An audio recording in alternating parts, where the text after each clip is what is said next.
Mapalad ang mga dukha na tanging Diyos na lumikha, ang pag-asa at adhika.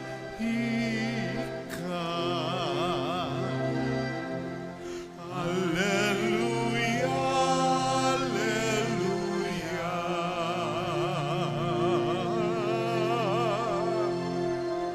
Alleluia, alleluia.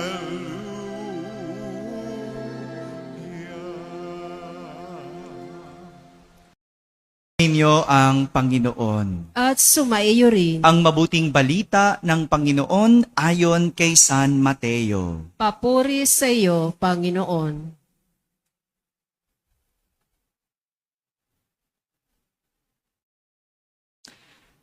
Noong panahong iyon, may isang lalaking lumapit kay Jesus at nagtanong, "Guro, ano pong kabutihan ang kailangan kong gawin upang magkamit ng buhay na walang hanggan?"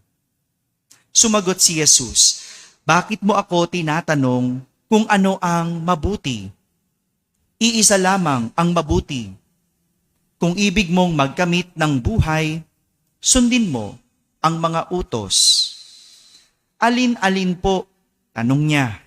Sumagot si Jesus, "Huwag kang papatay, huwag kang mangangalunya, huwag kang magnanakaw, huwag kang magsisinungaling sa iyong pagsaksi.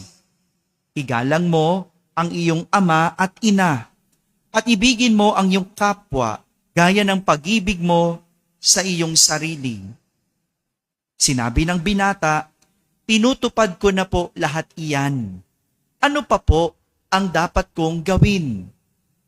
"Kung ibig mong maging ganap, humayo ka. Ipagbili mo ang iyong ari-arian at ipamahagi sa mga dukha ang pinagbilhan.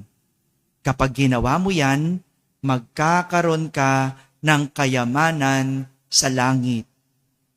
Pagkatapos, bumalik ka at sumunod sa akin." Sagot ni Jesus. Pagkarinig nito, malungkot na umalis ang binata sapagkat siya ay napakayaman. Mga kapatid, ang mabuting balita ng Panginoon. Pinupuri ka namin, Panginoong Hesukristo. Magsiupo ang lahat at makinig sa homilya. Magandang gabi po sa inyong lahat. Magandang gabi sa mga nasa barangay, mga nasa tahanan at nasa abroad na nagsisimba via online. Kasama kayo sa aming banal na pagdiriwang dito sa ating parokya. Baha po ba sa inyo? Baha? Baha. Pero mabilis naman mawala? Hindi. Mabilis. Tiis-tiis muna tayo. No? Kahit naman dito sa ating maliit na kapilya ay inuulan tayo. No? Inuulan. Konting tiis. Kaya magdasal tayo na sana gumanda-ganda na ang panahon. No? Pero kinukontra ng mga estudyante eh. Ibang dasal ng estudyante, ewan ko ba? No? Pero sana magdasal tayo no, na maganda-ganda na ang panahon. No? Maganda ang kwento sa ating ebanghelyo sa araw na ito. Maganda kasi magtuturo sa atin kung paano tayo maligtas. Sabi nyo nga, maligtas. Malungkot na umalis ang binata sapagkat siya ay napakayaman. Napakayaman. Ito ang nagawa ng mayamang binata nang hamunin siya ni Jesus na kung ibig niyang maging ganap, humayo siya, ipagbili ang kanyang ari-arian at ipamahagi sa mga dukha ang pinagbilhan. Ang sabi ni Jesus, kapag ginawa mo yan, magkakaroon ka ng kayamanan sa langit. Kayamanan sa langit. Tingnan mo, no? Kayamanan sa langit. Ayaw pa ba niya yun? Anong kapalit? Ipagbili ang kanyang kayamanan sa lupa. Kung kayo tatanungin, ipagbibili nyo ba? Pati na yan, wala nakasagot. Wala naman tayong mga kayamanan, no? Kaya hindi tayo makasagot, ano? No? Walang kayamanan? Wala yung pagbibili? Wala. Sige, maganda yan. Eto na lang. No? Eto na lang ang hihingin sa'yo ni Jesus. Maganda yan, no? Para sa mayamang lalaki, marami siyang ari-arian. At hindi niya yun masuko. Pero para sa atin na wala, hintay. Meron kang dapat isuko. No? Tinanong kasi ng mayamang binata kung paano siya magkakamit ng buhay na walang hanggan. Para kay Jesus, hindi nasagot kung ano ang kaya niyang gawin. Hindi sagot kung ano ang kaya niyang gawin. Oo nga naman, bakit mo pa iisa-isahin ang ginagawa mo na? Bakit mo pa iisa-isahin yung nagawa mo na? Para saan pa sabihin kung ano ang mabuti mong ginagawa? Ang hamon ni Jesus ay kung ano ang hindi mo pa ginagawa. Hindi mo pa ginagawa o ang ayaw mong gawin na dapat mong ginagawa. Ayaw mong gawin na dapat mong ginagawa. Yun ang sagot. Gawin ang ayaw mong dapat na ginagawa. Sabihin nyo nga, dapat ginagawa. Ayaw gawin. Totoo ba yun? Nangyayari ba sa inyo yon? Yung dapat mong ginagawa, ayaw mong gawin. Tama ba? Ito yung madalas na problema sa atin.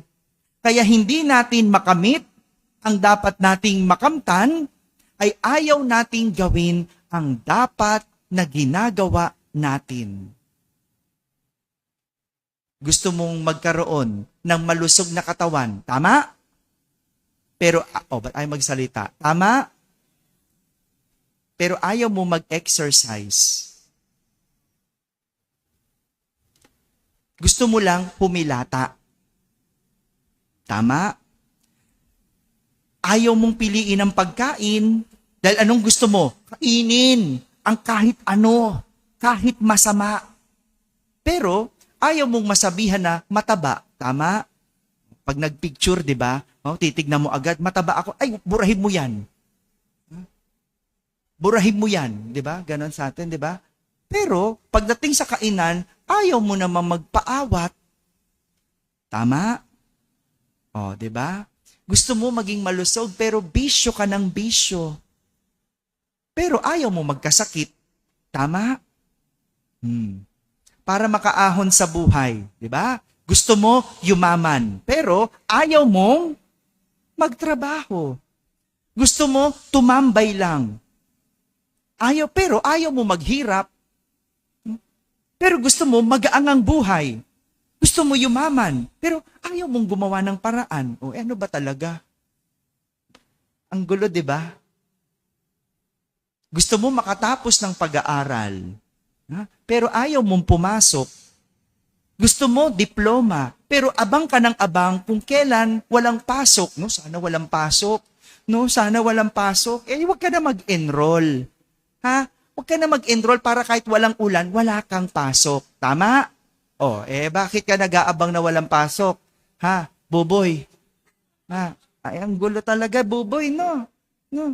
Dadasal ka, Lord, sana walang pasok bukas. Huwag ka na mag-enroll, no? Hindi ka na magdadasal. Sigurado, no? Tama ba? Ram-ram? Itong maraming problema sa atin. Itong problema ng maraming tao. Ayaw gawin ang dapat na ginagawa. Gaya na lang nung mayamang lalaki. Isa na lang yung kulang. Nagawa na niya ang lahat. Hindi siya pumapatay. Hindi siya tsismosa. Ginagalang niya mga magulang. Hindi siya magnanakaw. Nagawa na niyang lahat. Pero yung kaisa-isang pinagagawa, ayaw niyang gawin. Mas pinili niyang umalis ng malungkot. Sabi nyo nga, malungkot. Ayun ang susi para maging tunay na masaya. Ang gawin, ang ayaw na dapat mong ginagawa. Kaya magandang tanungin ng ating sarili, ano ba ang ayaw na dapat kong ginagawa? Ano ang ayaw na dapat kong ginagawa? O yan na lang ang tanong, no? Total wala kang maibentang gamit. Total wala kang ari-arian. Yan ang tanong. Ano ba ang ayaw na dapat mong ginagawa? Ayaw mong mag-sorry. Ayaw mong magpakumbaba. Ayaw mong itigil ang bisyo. Ayaw mong magtrabaho. Ayaw mong magdesisyon. Ayaw mong mag-aral. Ano pa? Ayaw mong magbago.